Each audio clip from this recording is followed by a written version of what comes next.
Je voudrais vous remercier d'abord pour le temps pris pour que nous puissions faire de la connaissance partagée parce qu'il n'y a pas de savoir absolu. Mais ce soir, je vais partager les connaissances de deux universités avec vous. La première université, qu'on appelle l'université de la nature, qui est partie de l'école patrimoniale de mes ancêtres, en commençant par mon papa à 8 ans. Mon papa est un traduit praticien, paix à son âme, mais aussi ma maman, parce que très tôt, il faut aller chercher telle plante quand tu as les mots de vente, comme Isabelle, donc on ne va pas directement à l'hôpital, la plante est à côté, il faut que tu puisses connaître son nom. Et mes grands-pères, parce que je pouvais aller dans la forêt et compte tenu de l'environnement, il fallait, dans le mois d'août, participer à une cérémonie qui célèbre l'arbre, qui célèbre la forêt.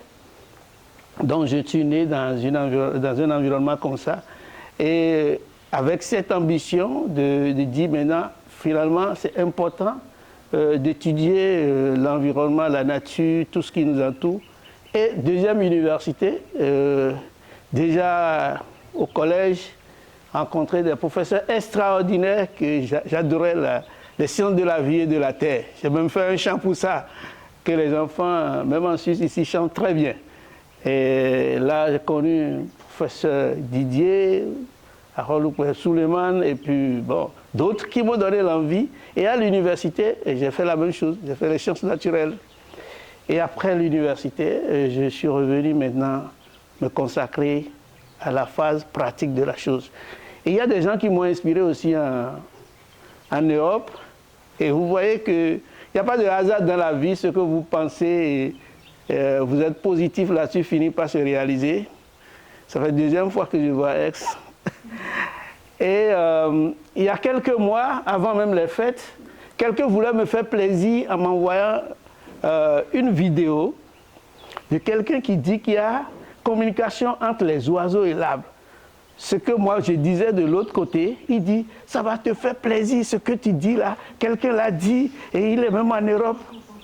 Il m'envoie une vidéo, je dis, Père, je connais Aix. Il dit, comment tu le connais? Il dit, non, non, non, c'est vu, les mêmes esprits, les mêmes passions finissent par se rencontrer. Donc merci beaucoup, parce que ça m'est venu en Suisse.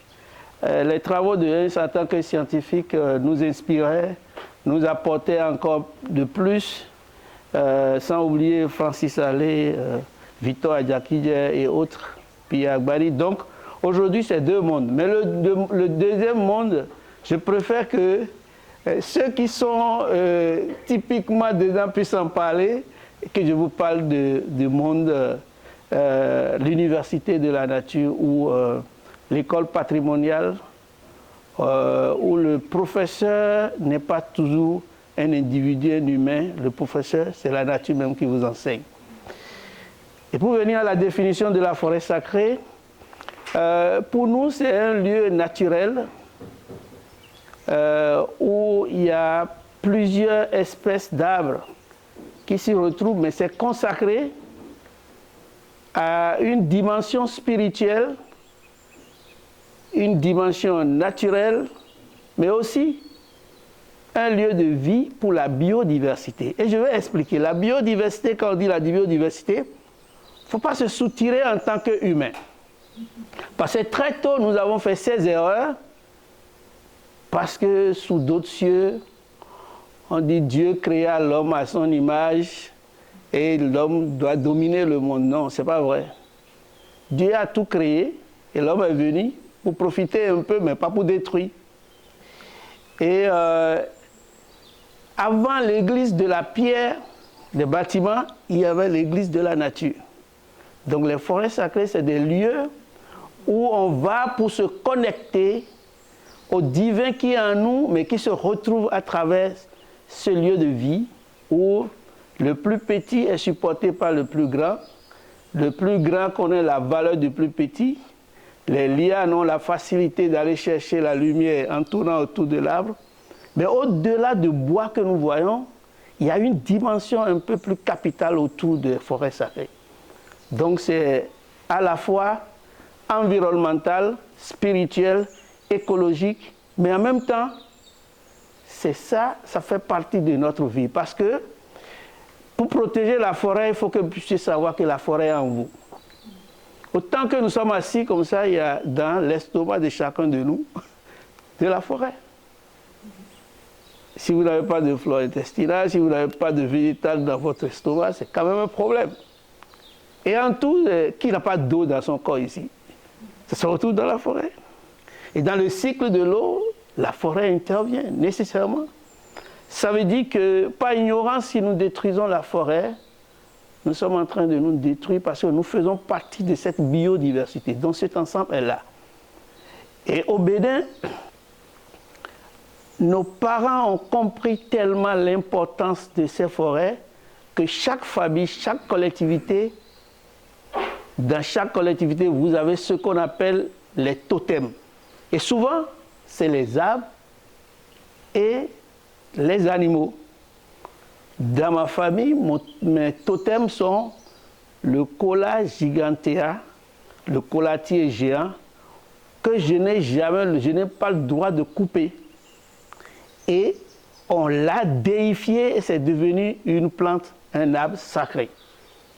Il y a un autre arbre qu'on appelle le Phagara xanthoxyloides, qui est un arbre à épines que je n'ai pas le droit de couper ou de mettre dans le feu.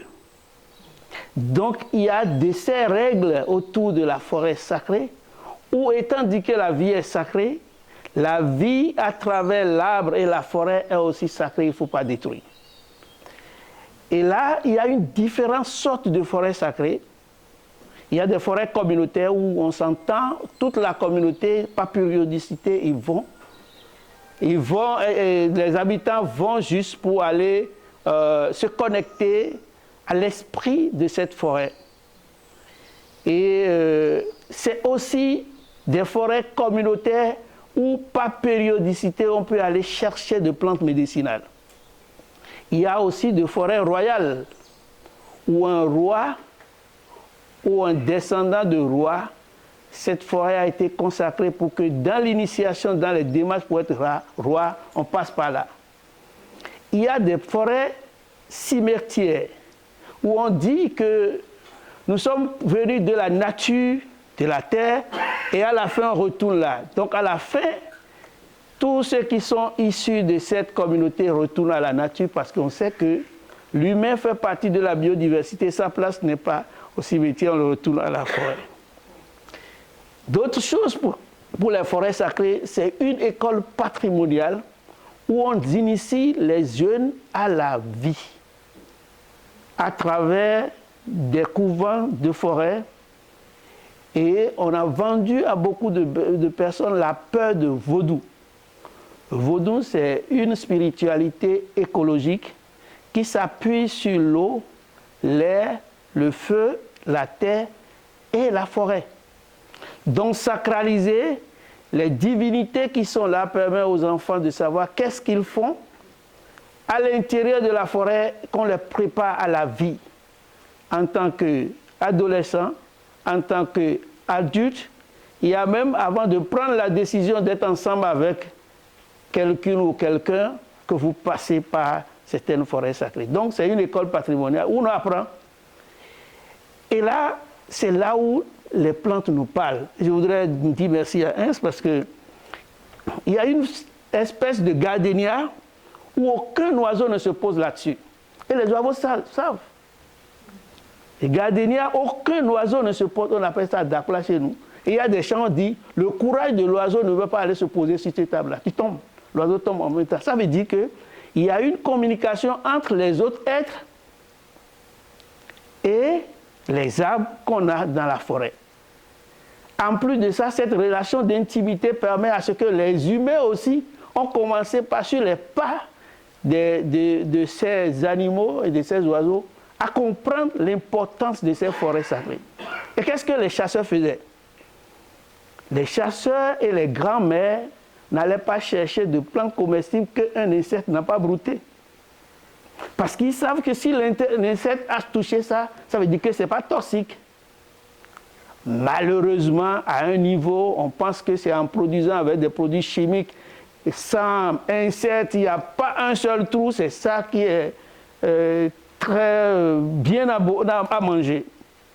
Donc il y avait de ces connaissances que les humains ont à travers les animaux.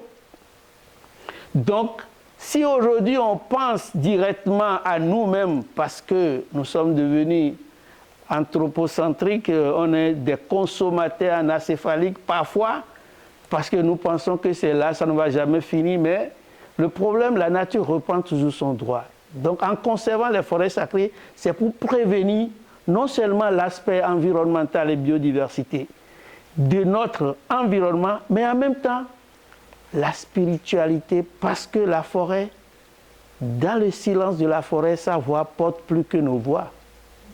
Et c'est des lieux, je vous dis, vous avez une chance, encore un peu de chance ici. J'ai visité les forêts de la Suisse. Il y a encore de l'énergie positive dans ces forêts. Il y a encore des arbres magnifiques. Et ça, vous ne pouvez pas acheter le soin qu'apporte la nature par ses vibrations, par l'oxygène que ça envoie, et surtout, par les sons que nous enregistrons sans le savoir, parce que la nature émet des sons, des plantes émettent des sons, les plantes nous parlent, mais parfois on marche sans tenir compte de ça. Mais quand vous êtes initié dans des forêts sacrées, quand une plante vous parle, vous allez vous arrêter et écouter. Et pour laisser aussi revenir, il y a une anecdote que je donne aux jeunes. La forêt vous éduque pour dire qu'il n'est pas permis d'aller partout. Qu'est-ce que les lianes font? Quand vous marchez n'importe comment dans la forêt, les lianes vous disent ici, ce n'est pas comme chez vous. Arrêtez. Et ça vous pique un peu, surtout les lianes, ça vous pique un peu. Vous prenez le temps d'enlever d'abord les aiguilles avant de continuer. Et en plus de ça, quand vous voyez l'écosystème, quand vous quittez la ville et vous rentrez au cœur de la forêt, c'est que nous puissions prendre le temps d'écouter cette voix. Cette voix des 100 voix, mais qui sont des voix qui nous soignent dans les forêts. Et vous allez voir cette complicité. Les espaces, nous, dans les forêts, c'est des lieux de vie parce qu'au commencement, on était ensemble avec les non-humains, les arbres et les animaux. Et quand on a connu le feu, on s'est dit super. On a fabriqué tout ce que nous voulons pour aller contre ceux qui étaient avec nous. Mais le problème, la fin du monde n'est pas créée autrement. Il faut qu'on puisse raser toutes les forêts et voilà. Nous tous, on ne partira pas parce qu'il y a des gens comme vous, ici aujourd'hui, qui pensent qu'on peut encore sauver cette forêt. Parce que le problème aujourd'hui de ces forêts sacrées, malheureusement, il y a beaucoup qui ont disparu. Qui ont disparu à cause de l'urbanisation, à cause de mauvaises croyances, parce qu'on pense qu'un arbre qui a déjà 4-5 siècles, il y a sorcellerie dedans. Parce qu'on veut diaboliser quelque chose qui est une créature qui vous fait du bien. L'arbre est tellement gentil, comme dirait l'autre, qu'il donne son ombre à celui qui veut le couper et il accepte. Mais couper un arbre, ça va sortir. Dans la forêt, vous coupez un arbre, l'arbre peut faire l'effort de sortir. Mais couper un homme, couper la tête d'un homme, je ne sais pas qui va pousser. C'est là où on voit l'intelligence dans la forêt de ces plantes qui nous parlent, parce que nous, on n'a pas de laboratoire. Les laboratoires où c'est entre les 4 murs, tout se passe dans la forêt sacrée pour savoir telle plante peut guérir telle maladie, telle plante peut soigner tel mot. Et c'est pendant des siècles. Quand une forêt disparaît, c'est des connaissances, c'est des connaissances à la fois spirituelles et aussi médicales qui disparaissent. Et aujourd'hui, on est en train de voir qu'il y a beaucoup de ces forêts qui sont en train de disparaître. C'est vrai qu'il y a les lois qui protègent les forêts, mais une chose est d'avoir les lois, mais l'autre chose est d'avoir la conscience de dire ce qui est là, nous devons protéger ça pour la génération à venir. Donc moi, mon travail aujourd'hui, c'est me battre pour la conservation de ces forêts. D'abord les connaître, parce que tu ne peux pas conserver le néant si tu ne le connais pas. Si tu n'as jamais eu l'impression que la forêt fait partie de ta vie, tu peux aller tout le temps dans la forêt, mais tu ne vas pas profiter de la forêt. Parce que c'est une communication entre nous, notre intérieur et la forêt. Et si on comprend que un homme debout. Nous sommes l'équivalence de ces forêts-là qui sont en mouvement. Parce que le problème, l'arbre sur place s'adapte, nous fait du bien. Mais nous, malgré nos courses des allers-retours, on a des difficultés à nous accepter nous-mêmes parce qu'on ne se fait pas confiance. Et déjà, ces plantes qui sont dans les forêts nous apprennent beaucoup de choses parce que ces plantes acceptent que les animaux puissent vivre, mais aussi que les humains puissent vivre. Nous sommes des gens qui sont en dette vis-à-vis de la nature parce que nous respirons tous les jours. Mais je n'ai pas encore vu l'industrie de l'oxygène que nous avons avec nos bouteilles. L'oxygène n'est pas encore vendu en vrac, sauf si on est très malade. On va souhaiter ne pas être malade pour aller utiliser l'oxygène, mais les arbres continuent de nous gratifier de ça, et surtout dans les forêts, parce que c'est là où se trouvent encore des lieux de vie où la connexion guérit pas seulement physiquement, mais mentalement. Et je vous dis, le nombre de stress que les forêts sacrées, ou les forêts en général, pouvaient guérir, c'est immense. Il suffit de savoir comment on va dans la forêt. Qu'est-ce qu'on fait dans la forêt? Et quand il faut aller dans la forêt. Et ça, c'est une connaissance qu'on peut partager parce que je sais qu'aujourd'hui, partout où on se trouve, d'autres pouvaient penser qu'il n'y a pas de connaissance ancestrale. Voilà des témoins, c'est témoins de connaissance ancestrale de l'Europe autour de la forêt et que nous, on a connu aussi de l'autre côté et qu'on a fait partager là, surtout autour de la forêt sacrée. Parce que vous êtes sacré pour moi, je vais attendre des questions sacrées de vous pour qu'on puisse répondre dans le sacré. Je vous remercie.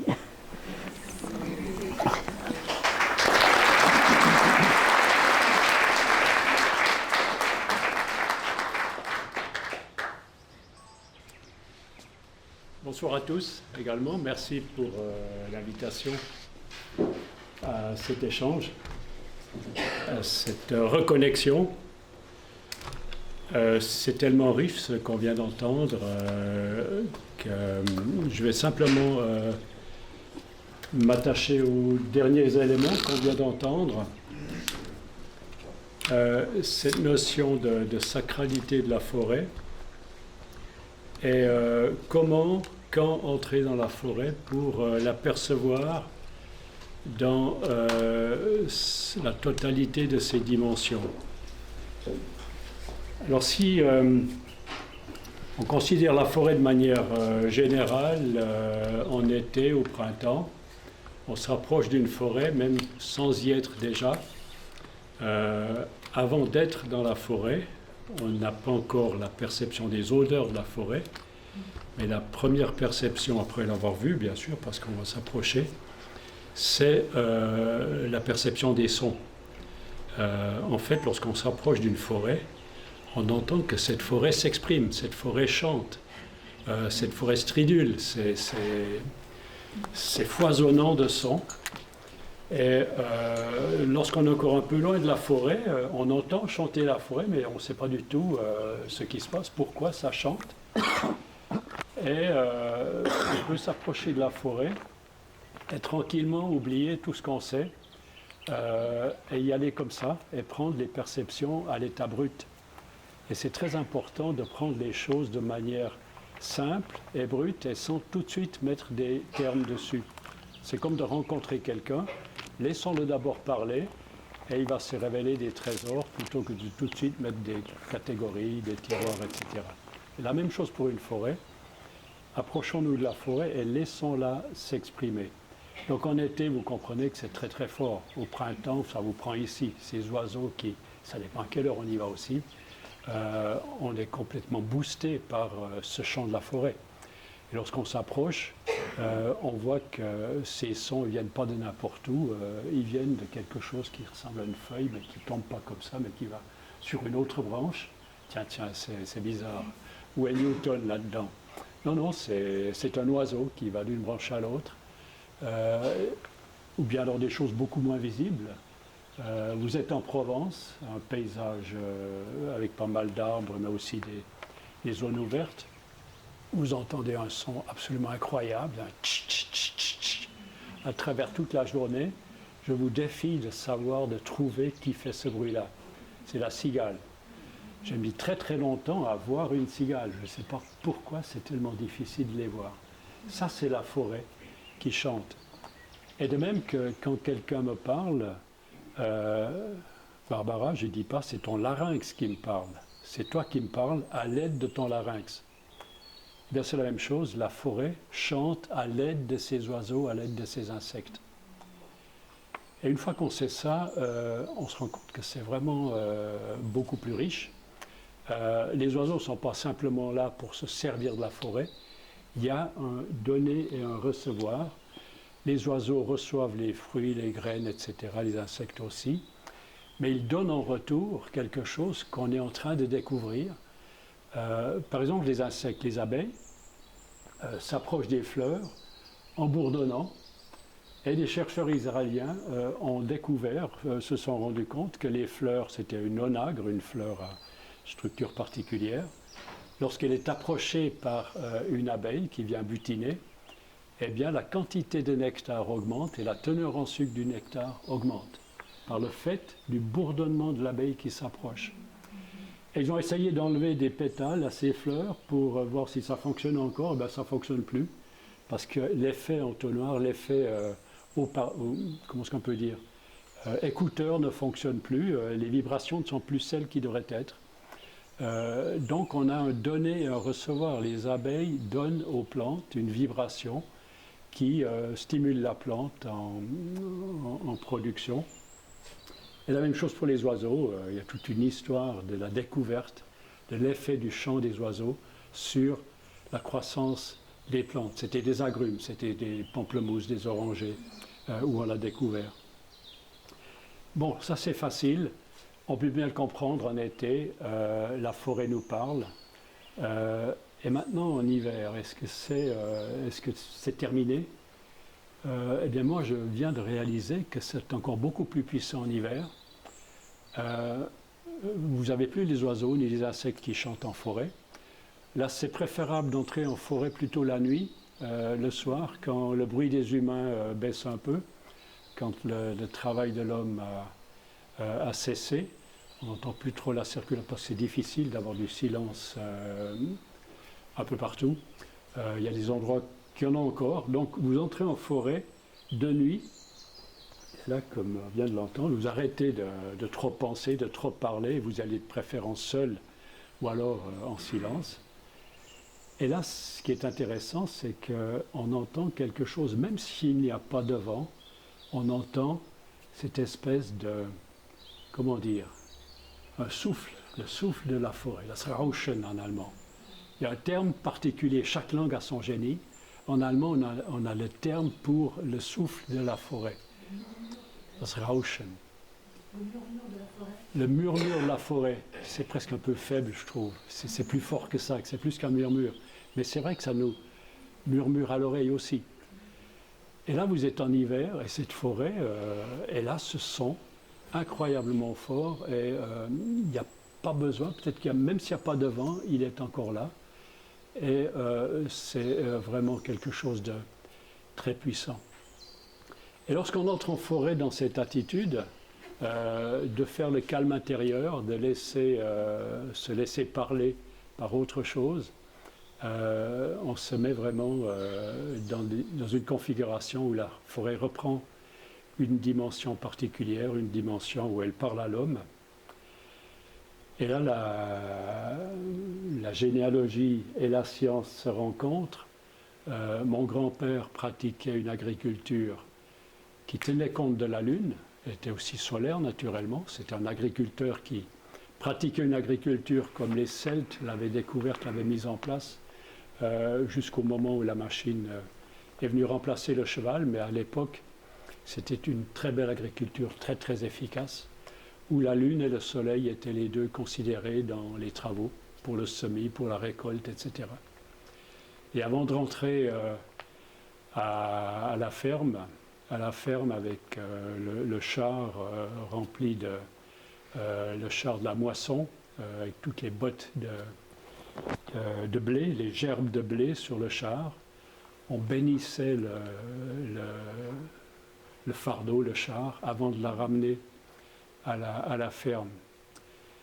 Et le geste de bénédiction, ce n'est pas quelque chose de religieux, de purement chrétien, c'est un geste qui a lieu dans toutes les cultures. C'est une reconnaissance du cadeau et c'est aussi un retour. On envoie quelque chose, on ne sait pas tellement quoi, une forme de pensée, dont on découvre maintenant que ça a un effet sur la qualité, en tout cas de l'eau. L'eau se laisse imprimer par ça. Donc on faisait ça avec le char qui rentrait à la ferme. Et j'ai jamais oublié mon grand-père qui disait, même lorsqu'il ramenait ce que la ferme produisait de plus précieux, le cadeau en retour au champ pour que ça pousse mieux. Devinez ce qu'est ce cadeau? Le lisier. Le fumier, exactement. Le lisier, c'est le fumier liquide, le fumier solide aussi.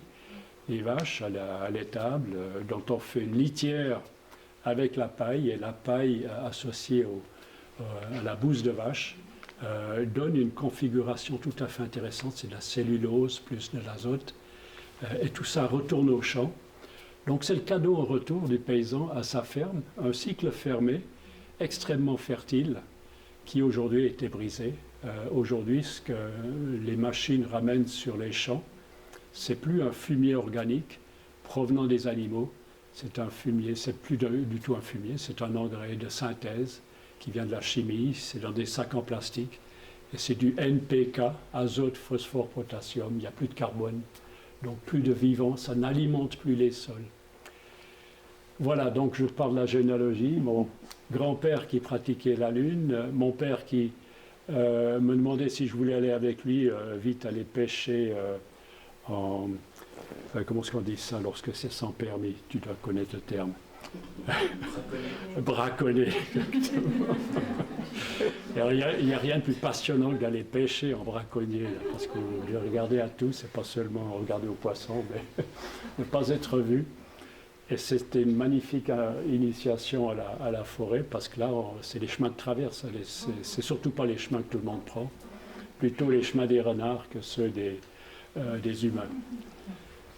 Voilà, et grâce à la carrière de scientifique, à la recherche, tout ça est venu un peu ensemble et est venu se rejoindre. Ce grand-père qui pratiquait encore une agriculture lunaire, ça ne m'a jamais abandonné, cet étonnement, puisque je me suis rendu compte que dans aucun livre de sciences naturelles, de biologie, de botanique, jamais la Lune n'est mentionnée. Alors que c'est un corps céleste qui a exactement la dimension du Soleil. C'est pour ça qu'une éclipse a lieu, la Lune recouvre le Soleil, mais exactement. La Lune a autant d'importance que le Soleil, mais dans d'autres fonctions. On peut penser aussi en termes de féminin ou masculin. La Lune est vraiment très importante et toutes les anciennes cultures savaient ça. Lorsque je parle avec des chamans de Bolivie ou aussi lorsque j'étais en Afrique, plutôt Afrique de l'Est, au Rwanda. Comme par hasard dans une vie, c'était les monts de la Lune. J'ai consacré ma vie à la recherche sur la Lune. J'ai abouti au Rwanda, les monts de la Lune. D'où est-ce que ça vient? Eh bien, là-bas, on a fait les premiers essais sur les effets lunaires sur la qualité de la germination, sur le processus de germination. Et on a vu que ça fluctue sans arrêt, selon si vous semez juste avant la pleine lune ou juste avant la nouvelle lune. Ça va être très fort, très faible, très fort, etc. Ça ne veut pas dire que l'un est meilleur que l'autre.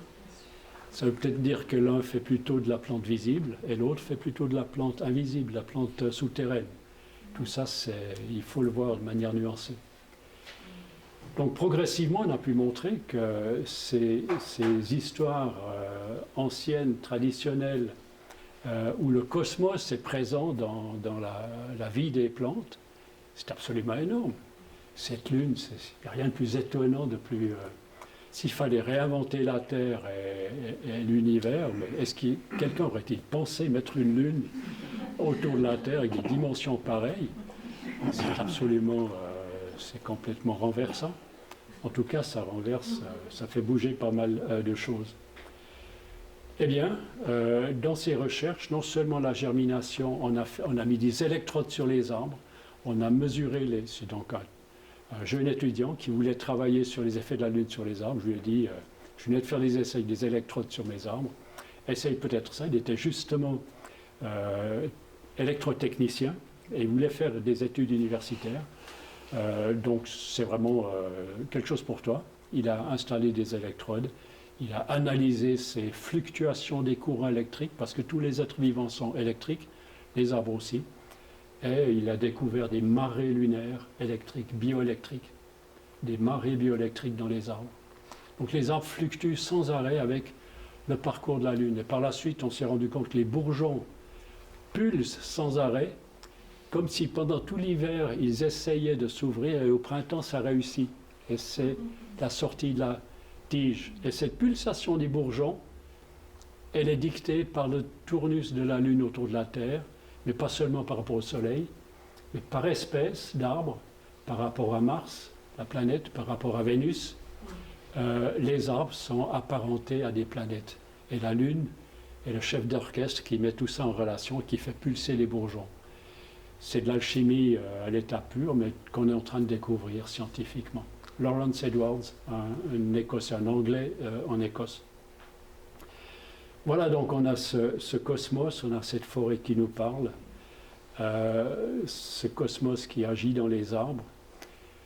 Et finalement, ces forêts sacrées, c'est vrai qu'on a de la chance. On a des lois forestières magnifiques, mais il faut se souvenir que des lois ne viennent pas par hasard. C'est les forestiers qui ont dit on a besoin de telle ou telle loi. C'est la foresterie suisse qui a développé une magnifique foresterie basée sur les processus naturels. Et on a pu entrer dans des commissions, c'était à la fin du siècle d'avant et début du siècle passé. Et les lois ont été inspirées par la compréhension de la forêt. Et c'est pour ça que la forêt suisse est encouragée pour être diverse, pour être mélangée, pour être basée sur la régénération naturelle, pour être interdit de recevoir des engrais de synthèse et des pesticides, c'est interdit en principe. Et l'accès à la forêt est ouvert à tous, indépendamment de la propriété. Vous pouvez être propriétaire d'une forêt, vous êtes obligé de laisser entrer les gens dans votre forêt, même cueillir des champignons, même si c'est votre forêt. La forêt est à tous, un patrimoine commun. Et ça, c'est très précieux, c'est pratiquement unique au monde d'avoir une loi forestière comme ça, mais elle est précieuse, mais aussi menacée. Aujourd'hui, la mécanisation est en train de nous de faire des plus grandes ouvertures de la forêt, alors que la loi limite la taille maximale des coupes rases. Donc là, il faut être prudent, il faut essayer de trouver la juste mesure dans notre intervention de la forêt. Et c'est très précieux d'avoir toujours des endroits de la forêt où l'homme ne va pas se servir de bois, où l'homme ne va pas chercher, où il va se laisser inspirer. Et c'est ça qui est un peu aussi notre projet, notre perspective, c'est d'avoir des forêts gérées, mais avec des endroits qui sont vraiment qui sont respectés pour leur manière d'être autonome, et où le retour de l'homme, puisqu'on ne ramène aucun engrais dans la forêt, on peut se demander, mais qu'est-ce que l'homme donne à la forêt, sachant que tout ce que la forêt donne à l'homme. Et là, c'est des questions ouvertes, bien sûr. C'est la loi de la coévolution. Lorsqu'on analyse la botanique, la biologie de l'extérieur à partir des universités, on voit que tout fonctionne par coévolution, se donner, se recevoir. Et on s'est extrait de ce système. Mais en fait, on fait partie du vivant aussi. On a le même âge que tous les êtres vivants. On est aussi vivant que la dernière des amibes hors de nous ou en nous. Eh bien, la question, c'est mais qu'est-ce que la nature attend de nous? Et cette question, elle n'a pas une réponse définitive. J'ai l'impression que chacun doit trouver la réponse pour lui-même. Qu'est-ce que la nature attend de moi? Quel est mon talent? Et c'est un peu cette question que je voudrais laisser un peu en l'air. Une toute dernière chose, un petit vécu personnel. Dans mon village, entouré de forêts des deux côtés, du Jura, tout près d'ici, des très belles forêts. avec des ruisseaux, avec des cascades, des endroits assez difficiles d'accès. Et là-bas, j'ai toujours aimé un endroit particulier qui était... et là, comme enfant, vous sentez les choses différemment. Vous savez qu'on ne connaissait pas le nom des choses, pas le nom des plantes ni des arbres un peu. Mais là, il y avait plus à cet endroit, près d'une chute, vraiment au fond des rochers, difficile d'accès, impossible à exploiter pour les bûcherons. Et là-bas, c'était un peu mon endroit préféré. Et la dernière fois que je suis retourné, contrairement à ce que je m'attendais, je me suis dit, bon, comme partout ailleurs, ça sera complètement perturbé, éventuellement dévasté. Malgré les lois forestières, eh ben non, cet endroit est resté parfaitement intact, avec la même magie qu'à l'époque. Et je vous souhaite à tous d'avoir un petit coin de forêt avec cette magie-là. Voilà, c'est juste 2 ou 3 choses. Merci. Je voudrais revenir.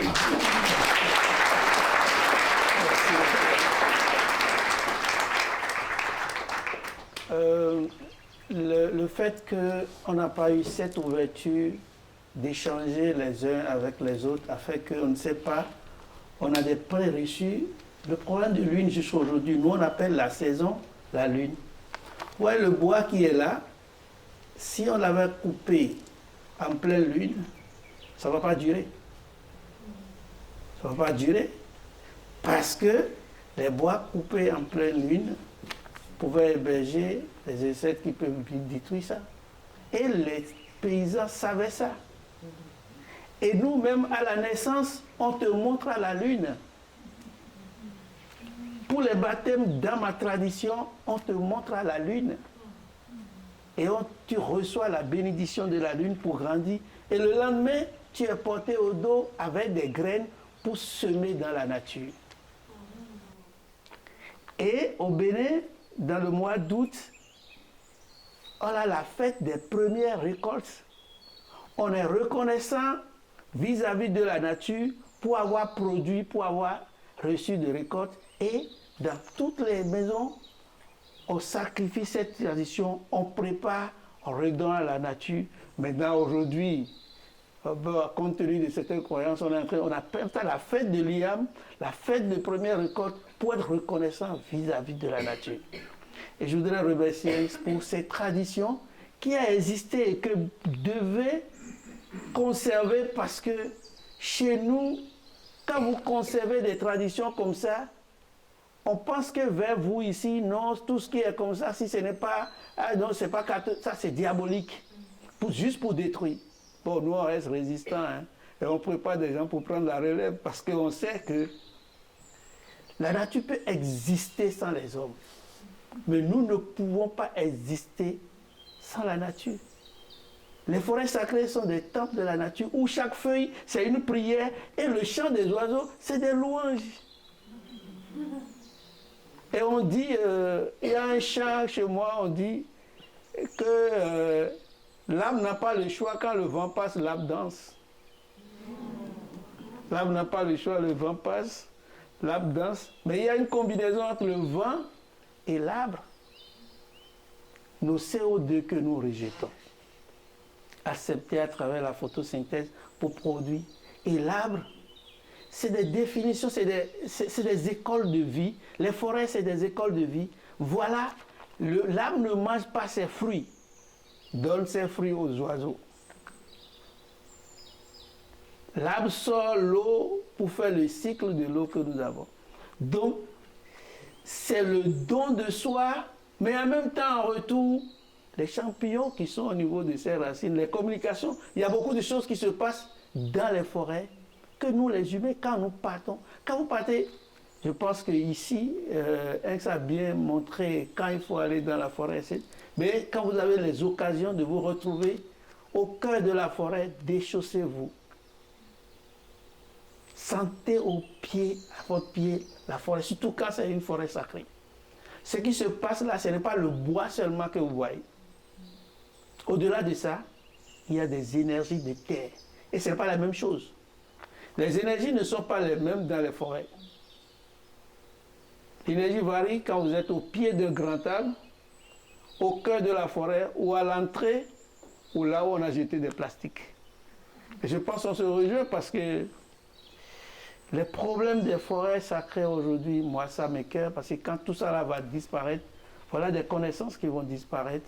Et je pense, nous tous on est là parce que comme des colibris, comme dirait l'autre, on va apporter notre petite eau pour éteindre le feu de destruction de ces forêts. Dans le monde, partout ça existe, que ce soit en Amazonie, en Afrique, même en Europe ici. Je suis allé au niveau, merci Barbara, de m'avoir amené vers Cascade. Je voulais même plus revenir parce que c'était bien de voir quelle est la complicité de l'eau qui circule à travers ces arbres. Au confluent Latigne. Et comment, et j'ai écrit un petit test la nuit, j'ai pris une photo où l'arbre a déjà perdu les feuilles.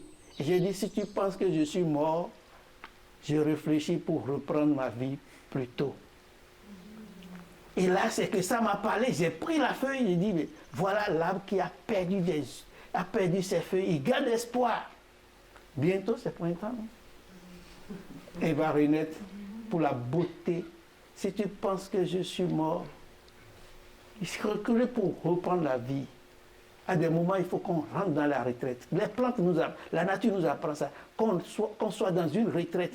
Et nous, dans la forêt, les chants, les silences qui parlent à travers les cigales qui sont les porte-voix de la forêt, les oiseaux qui viennent pour louer.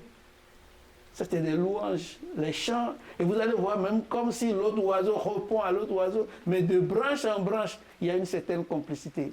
Quand les humains vont savoir, notre maison commune reste la forêt parce que tôt ou tard, on retourne dans la nature. Merci.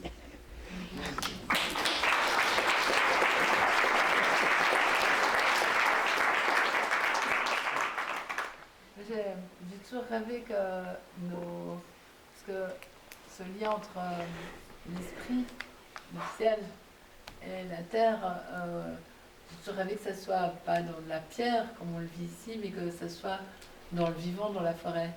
Et je ne sais pas si tout le monde a compris, mais on l'a vu avec Monica puisqu'on était là-bas. Là-bas, il y a vraiment la forêt qui est un temple. Ça veut dire qu'on ne peut pas entrer si on n'est pas dans l'initiation. On vit à un certain moment et c'est vraiment considéré comme un temple vivant. C'est vraiment magnifique. Voilà, ça c'est juste pour souligner à quel point c'est un lieu d'initiation et de connexion qui va au-delà de juste bien-être qu'on a conscientisé en Europe. Ça va encore bien plus loin dans la culture béninoise, mais c'est resté encore très vivant. Je voudrais aller sur un sujet qui me semble important, parce que si je pense qu'on a tous l'appel du cœur pour la nature, on est tous aussi face à une situation aujourd'hui où il est important qu'on devienne des... Faut que je me lève. Alors, j'avais envie d'aller sur ce sujet-là, c'est-à-dire que si on a tous cette conscience aujourd'hui du bien-être, de la connexion qu'on peut ressentir dans la nature. Si on regarde les choses en face, aujourd'hui, on est aussi face à une situation d'une crise vraiment écologique.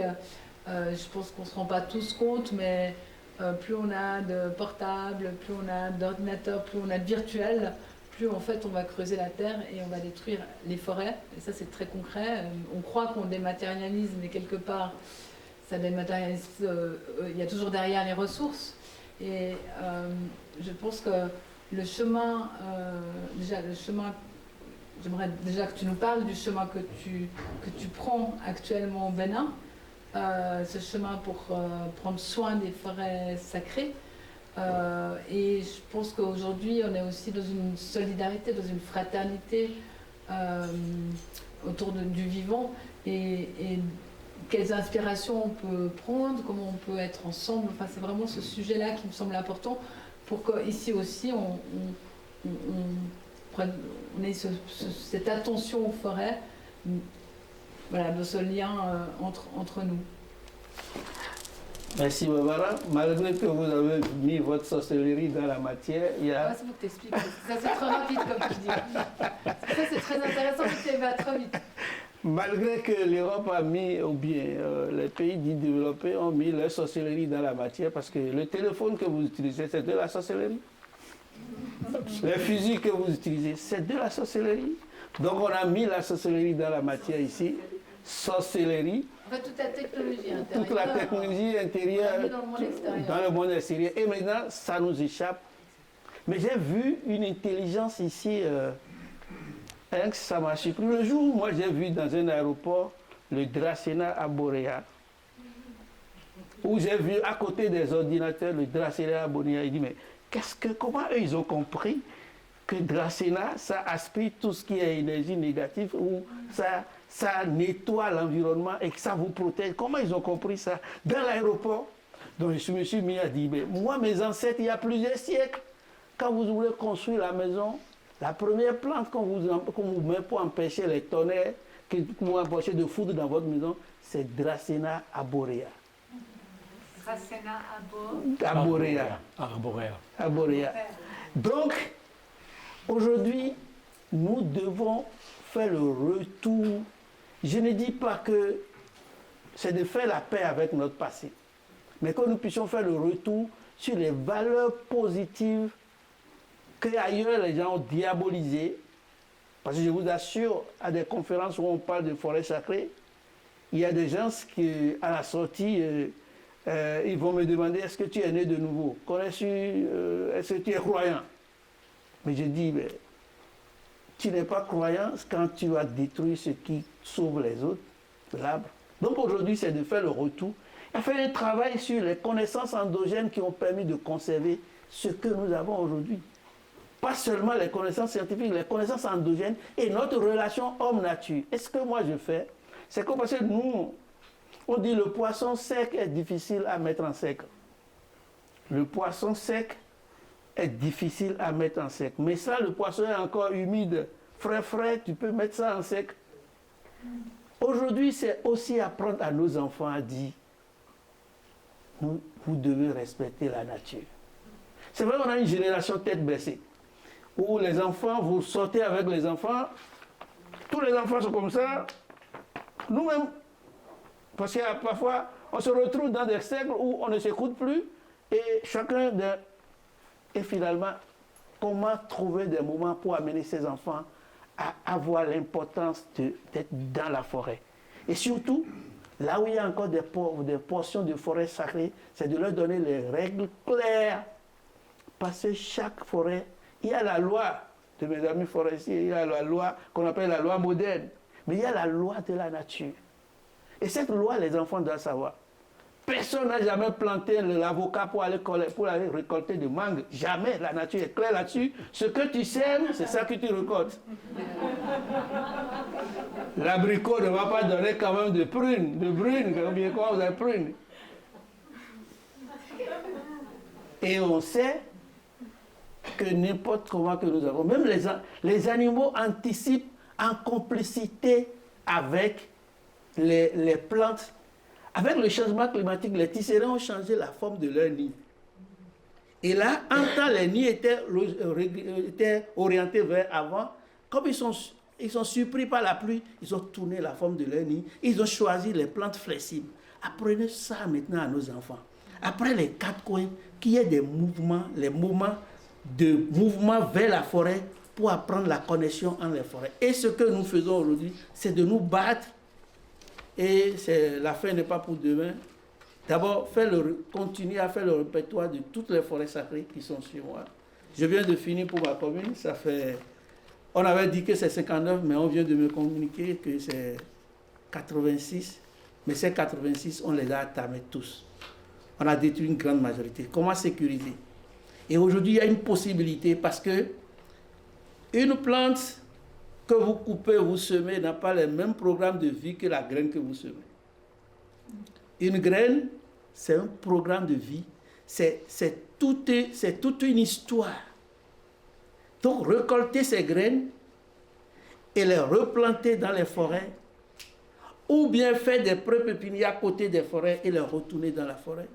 Je pense qu'aujourd'hui, c'est un travail que nous faisons en tant qu'association, le groupe de recherche et d'action pour le bien-être, avec ma communauté, parce que je dis, la seule chose dont nous sommes sûrs qu'on peut laisser comme patrimoine à nos enfants, qu'ils soient d'ici ou d'ailleurs, c'est cette nature qu'on a conservée. Les pollens n'ont pas de passeport. Les pollens n'ont même pas de visa. Donc, il suffit de trouver les conditions climatiques naturelles. Les oiseaux les emportent, les insectes les emportent, le vent les emporte là où ils veulent. Donc, si je conserve là-bas, pourquoi pas, peut-être un jour, un oiseau va ramener peut-être une plante adaptée ici, parce que vos oiseaux ici, nos oiseaux ici, quand il y a hiver, ils se retrouvent de l'autre côté. Et après, ils reviennent. Les baleines à Bos quittent l'Antarctique pour venir faire leur reproduction chez moi, sur les côtes atlantiques. Parce qu'ils ont compris que il faut qu'on puisse s'aimer, partager l'amour entre les. Donc, c'est d'aller de voir avec nos enfants. Et je voudrais remercier les écoles de Nyon, où avec près de 700 enfants, on a parlé d'arbres. Et on a planté ensemble. Quelle était, moi, ma joie de voir les enfants chanter et planter l'arbre et d'être fiers d'apporter quelque chose à l'arbre. On aurait gagné parce que chaque enfant qu'on enseigne est un homme qu'on gagne. Et une femme qu'on gagne aussi, parce que quand on dit homme grand âge, il faut que je précise, c'est un homme et une femme qu'on gagne. Et là, je pense aujourd'hui, c'est de travailler pour faire du dialogue intergénération. Et c'est ce travail que nous faisons pour que les connaissances autour des forêts, pourquoi les gens font des rituels? Parce que quand tu ne vas pas dans des profondeurs des choses, tu vas diaboliser juste pour détruire la forêt. Mais si on connaît que périodiquement, on célèbre l'arbre chez moi. Le mois d'août, sur au moins 3 semaines, on célèbre la forêt, on célèbre l'arbre. Le 1er juin, c'est la journée de l'arbre. On plante. Mais le problème, quand nous plantons, parfois on confie ça à Dieu. Mais il faut s'occuper de ça. Il faut aller de temps en temps. La forêt nous soigne. Mais quand nous partons dans la forêt, nous pouvons aussi soigner la forêt. Parce que la forêt a besoin de nous, parce que nous sommes les habitants de forêt. De temps en temps, faire des mouvements, aller restaurer les écosystèmes fragiles en disparition, c'est le travail que nous faisons. Et moi, je voudrais remercier tous ceux qui soutiennent ce que nous faisons. Et que aussi nous venons ici, nous on est prêts aussi à soutenir, parce que venir travailler avec les enfants ici aujourd'hui, que les enfants qui échangent, qui savent qu'on peut planter ensemble les arbres. Quand on montre aux enfants là-bas, voilà, on a encore planté avec vos frères et sœurs là-bas, ça crée déjà quelque chose dans la tête pour dire, ça se plante. Je voudrais remercier Jean qui avait participé à la plantation d'arbres, même s'il n'a pas vu l'arbre. Barbara, Monica et Olivier ont vu. Parce que c'est ça aussi, les relations que nous devons tisser autour du vivant. Donc voilà un peu ce que nous faisons dans ce combat, et pas ici seul. On dit quand la maison du voisin brûle, et vous ne cherchez pas de l'eau, ou vous appelez le pompier pour éteindre, et vous êtes là pour dire ça ne me concerne pas, le feu n'est pas loin de vous. Votre maison aussi peut brûler. Ce qui se passe en Amazonie aujourd'hui, dans certains coins du globe, c'est de la guerre silencieuse que nous restons impuissants. On ne peut pas dire grand-chose, mais quand nous avons des vibrations à envoyer, quelque chose à faire, n'hésitons pas à le faire, même de notre coin, dans notre chambre, même dire que tout ce qui se passe, parce que les sons qui émanent de notre bouche, ce que nous pensons et nous sortons par moment, c'est des énergies qui peuvent atteindre des gens. Parce que parfois, vous pensez à quelqu'un, il vous appelle. On ne sait pas ce qui se passe, donc il faut penser positif et avoir de bonnes vibrations. Et si vous pouvez aider, n'hésitez pas à les aider. Partout où il y a destruction de la forêt, c'est des humains qui se détruisent. C'est pire que la guerre. Parce que ça, c'est notre vie commune qu'on est en train de toucher. Merci. Je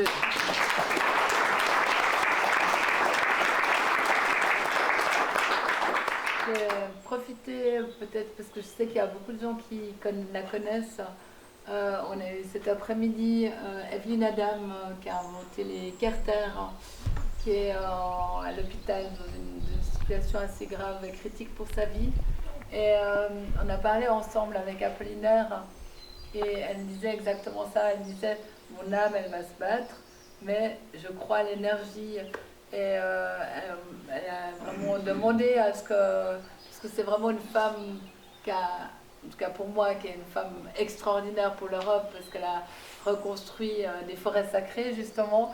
Elle a reconstruit des biotopes extraordinaires. Elle a inventé, elle a été vraiment pionnière. Et voilà, je profite parce que tu parles de l'énergie de l'onde, elle y croit beaucoup. Et donc, pour tous ceux qui souhaitent apporter un petit coup de main, c'est juste de faire une petite prière de temps en temps pour ça à elle, parce qu'elle pense que c'est une énergie qui est vraiment réelle, comme d'ailleurs Apollinaire. Voilà, ça, c'était pour la petite, ça m'a fait penser à ça. Donc je me permets de vous dire ça parce que je sais qu'il y a beaucoup de gens qui la connaissent ici.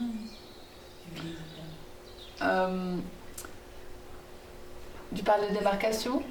Bon, ça c'est le combat qui se mène partout sur la Terre. C'est vrai qu'ici, heureusement, on a des forêts qui vont bien, Jean. Donc on a la chance d'avoir Jean avec nous qui est responsable des forêts vaudoises. C'est vraiment chouette de pouvoir discuter tous ensemble. Est-ce que sur le point de vue, est-ce qu'il y a une bataille qui se fait au niveau légal? Est-ce qu'il y a quelque chose qui c'est vraiment le travail avec les communautés, on a vu, qui était très très important pour que toutes les communautés adhèrent en fait? Est-ce qu'il y a d'autres soutiens qui peuvent se faire? Absolument, parce qu'aujourd'hui, on est arrivé à dire qu'il faut faire des tests. Donc, il y a un arrêté interministériel d'intégration des forêts sacrées dans les aires protégées. Mais une chose est d'avoir les tests. Le problème aujourd'hui, c'est de connaître la superficie réelle de chaque forêt au niveau des communautés à travers des dialogues. Parfois, les conflits de limites font que nous sommes obligés de faire les levées pour avoir des réelles superficies, parce que ce n'est pas des forêts qui sont déjà pour l'État, mais tout ce qui est forêt, c'est protégé. Surtout quand c'est forêt sacrée, systématiquement, ça les est protégé. Mais il faut les reconnaître. Et il faut avoir les chiffres. Donc, notre travail aujourd'hui, c'est de faire des levées topographiques de ce que vous appelez démarcation. Nous, on appelle délimitation de ces forêts, de voir quels sont les problèmes et de voir même quelles sont les espèces qui sont parties de ces forêts et d'aller les chercher en graines et de venir ensemencer cette forêt. Donc, c'est le travail que nous sommes en train. C'est vrai que c'est un travail de tous les jours. Et parfois, j'embête Barbara quand je sais que quelque part, une plante n'est pas vivante. Donc, je suis obligé d'appeler. C'est pour que juste qu'on puisse déjà voir les limites réelles de peu qui reste qu'on peut sauver. Sinon, plus tard, ça serait trop tard. La pression démographique, l'exploitation agricole, partout d'ailleurs. Aujourd'hui, on a réglé le problème d'accaparement des terres parce que nous avons connu ça aussi, où des gens sortent de nulle part pour avoir des hectares, mais c'est juste pour couper les arbres et détruire et dire qu'on veut faire de l'agriculture. C'est vrai qu'on a besoin de manger, mais on a besoin de vivre avant de manger. C'est ça aussi le problème. Et si vous ne vivez pas, vous ne pouvez pas manger, d'autant plus que le carburant de vie vient de la forêt.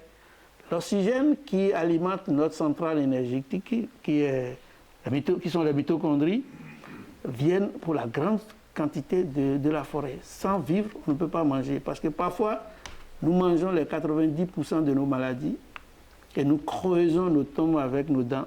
Par conséquent, c'est aujourd'hui défendre ce peu qui reste, restaurer et aussi démarquer, comme tu le dis, et permettre à conserver ça, pas seulement pour la génération, mais pour l'humanité. Et moi, mon rêve, c'est que les forêts sacrées soient patrimoine de l'humanité, que personne ne touche, qu'ils ne soient. Nous, on fait nos rituels dedans, mais que ça appartienne à tout le monde pour le bien de l'humanité. Ça serait ce qu'on a vu, ce qui nous a vu naître. Et pour être honnête avec nous-mêmes, on laisse ça à la génération à venir. Merci. S'il y a d'autres questions dans le public, est-ce que vous avez des questions? Oui, c'est vraiment un patrimoine qui concerne toute l'humanité. Une expérience personnelle dans ce domaine-là, j'ai contribué à un livre qu'on a fait sur les arbres d'Afrique occidentale. Donc, le Bénin en faisait partie. C'était avec des collègues du Ghana. Et c'était un livre qui faisait le portrait d'une centaine, 100 essences moins connues, parce qu'en général, on s'intéresse toujours à la crème de la forêt, une douzaine d'essences, et puis on saccage la forêt pour aller récolter les acajou, les kayas, etc., les carapas, les azobés.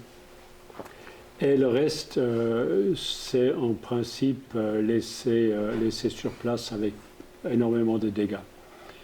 Et notre idée, c'était de mieux connaître cette forêt, d'étudier les essences moins célèbres au niveau mondial pour montrer toute la richesse de la forêt et enlever la pression sur les essences très connues.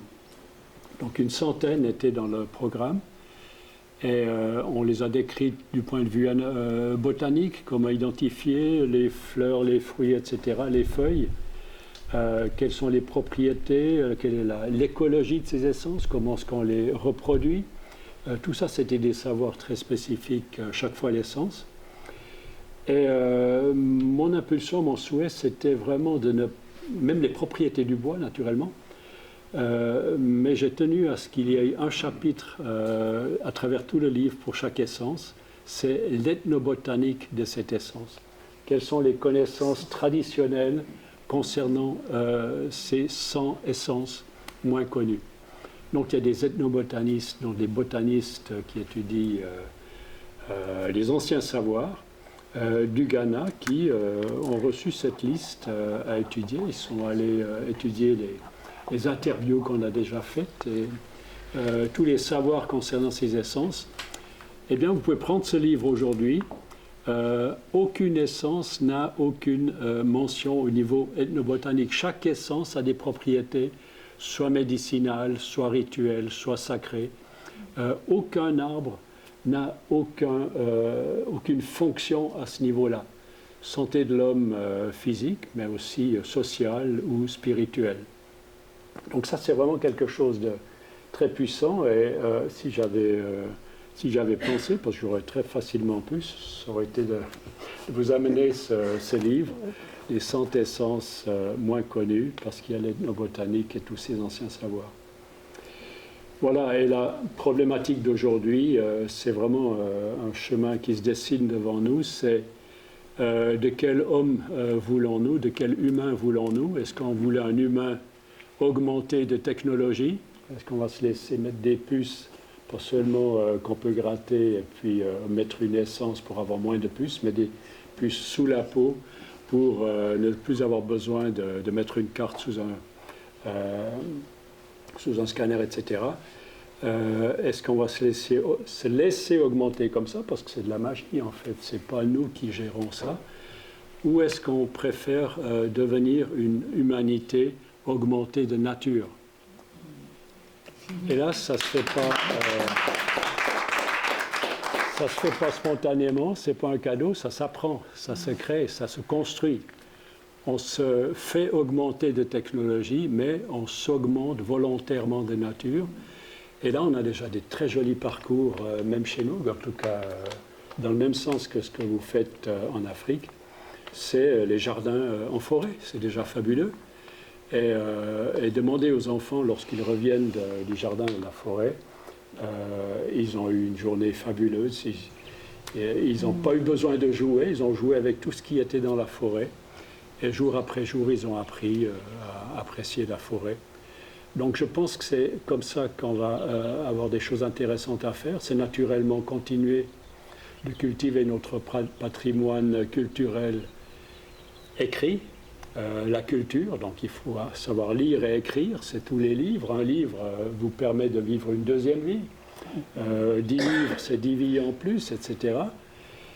Les chiffres, ça c'est entrer dans la technologie, mais une technologie qu'on maîtrise et surtout faire attention de ne pas se faire phagocyter. Donc ça c'est le deuxième alphabet, l'alphabet de la technologie. Et le troisième alphabet, c'est l'alphabet des arbres. Chaque arbre porte en fait un rôle, a une fonction.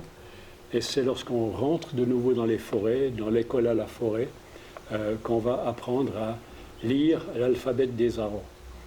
Comme ces 100 essences africaines, toutes les essences européennes ont un rôle à jouer. Le tilleul, c'est autre chose que le chêne et encore autre chose que le peuplier. et devenir familier avec ces arbres, devenir ami des arbres. Et lorsque ça va un peu moins bien, donc on aura des amis qui seront prêts à nous accueillir. Et ça, c'est une richesse. Je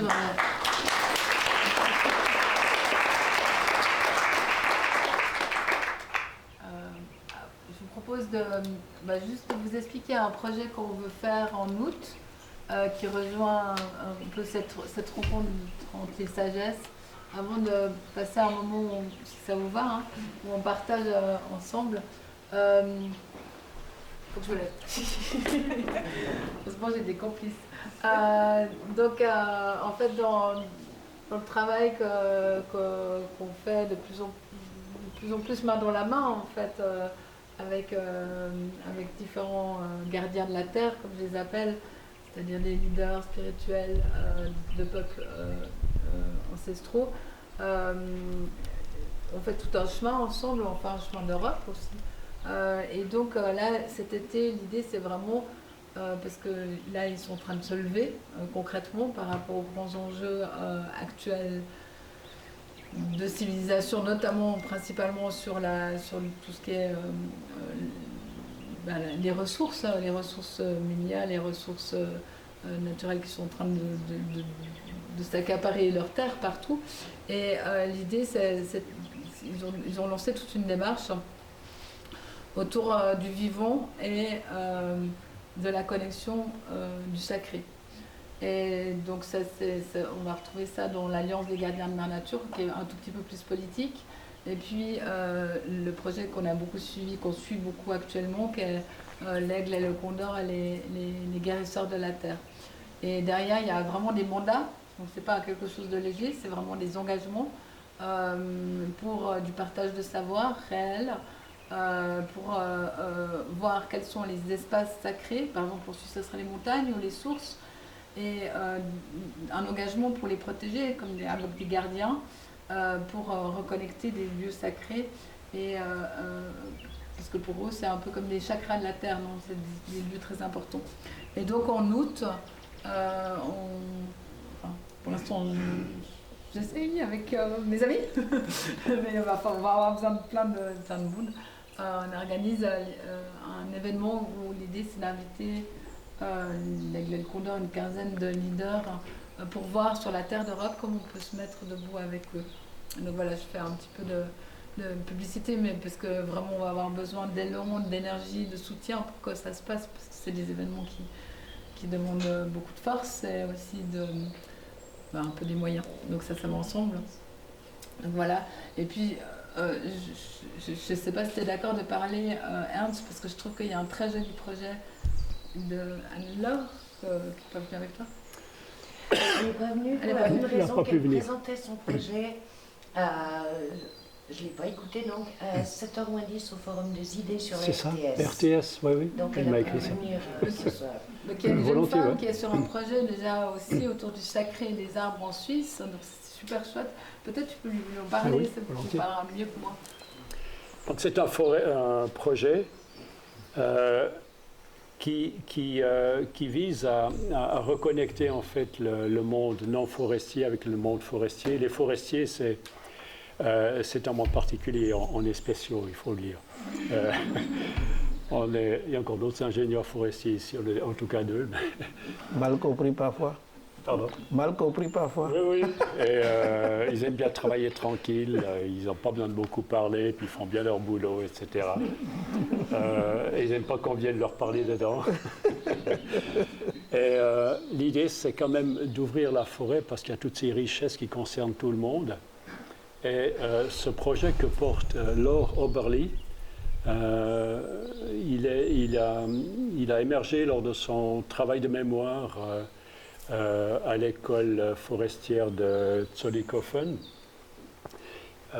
Il faut dire qu'elle est anthropologue au départ et elle a voulu faire un métier de terrain en plus de l'anthropologie. Elle est devenue forestière et maintenant elle est anthropologue forestière. C'est pas léger, c'est vraiment très intéressant, très riche. C'est deux outils absolument précieux. En échange avec, elle m'avait contacté pour faire son travail de mémoire et on a évoqué l'idée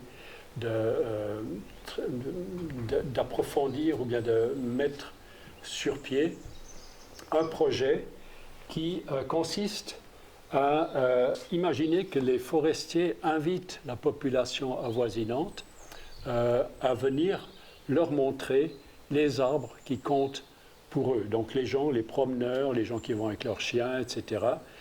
En fait, quand on regarde comment fonctionnent les choses, on va toujours à peu près au même endroit, on a toujours à peu près le même chemin, on sait qu'il faut 20 minutes pour faire cette boucle-là, et on fait très souvent cette même boucle. Et on s'arrête très souvent devant les mêmes arbres, et lorsque ça va mal, c'est devant certains arbres qu'on va s'arrêter. Vous pourrez probablement adhérer à ce constat. On a nos rituels forestiers, en fait. Et dans ces rituels, les arbres sont naturellement incontournables. Et l'idée, c'est inviter les gens qui viennent dans une forêt à venir montrer les arbres qui comptent pour eux. Et là, on établit un pacte entre les forestiers et les gens. Cet arbre, on ne va jamais vous le couper. Vous pouvez être tranquille, parce qu'il y a toujours cette inquiétude. Chaque fois qu'on retourne en forêt, surtout saison après saison, là, quelque part, toujours une espèce d'inquiétude. Est-ce que ce sera à ce moment-là que la mienne va de nouveau avoir passé sous les machines? Ça ne veut pas dire qu'il ne faut pas exploiter la forêt, c'est notre travail. Mais on a des gros pieds souvent, et on fait des dégâts sans le savoir.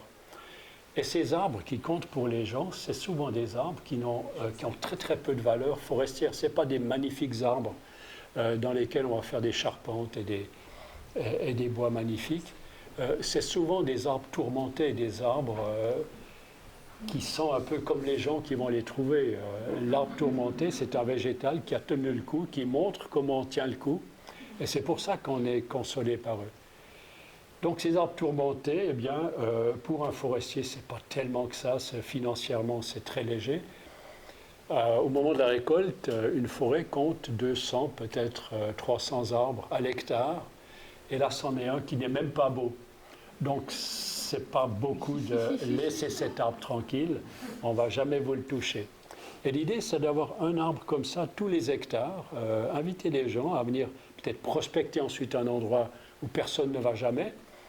Et enfin, la forêt a une visite humaine.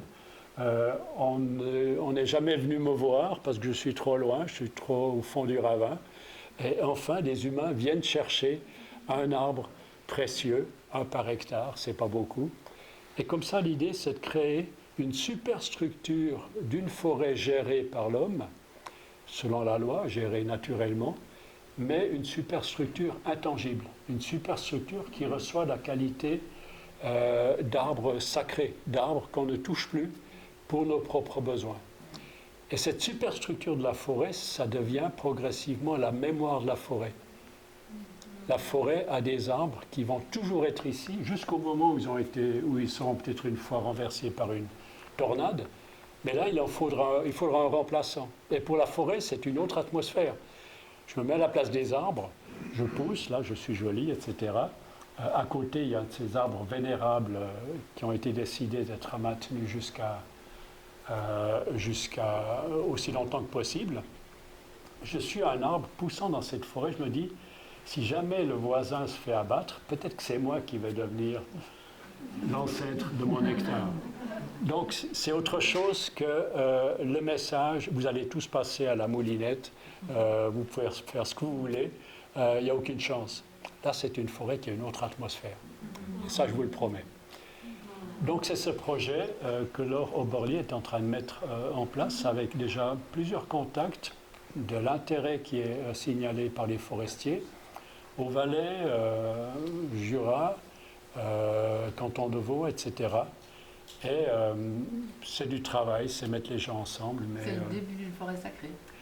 De tout petit début. Oui, c'est ça. Ça peut être un arbre individuel, on va tout, mais c'est un noyau. Et cet arbre peut être un peu agrandi avec quelques autres.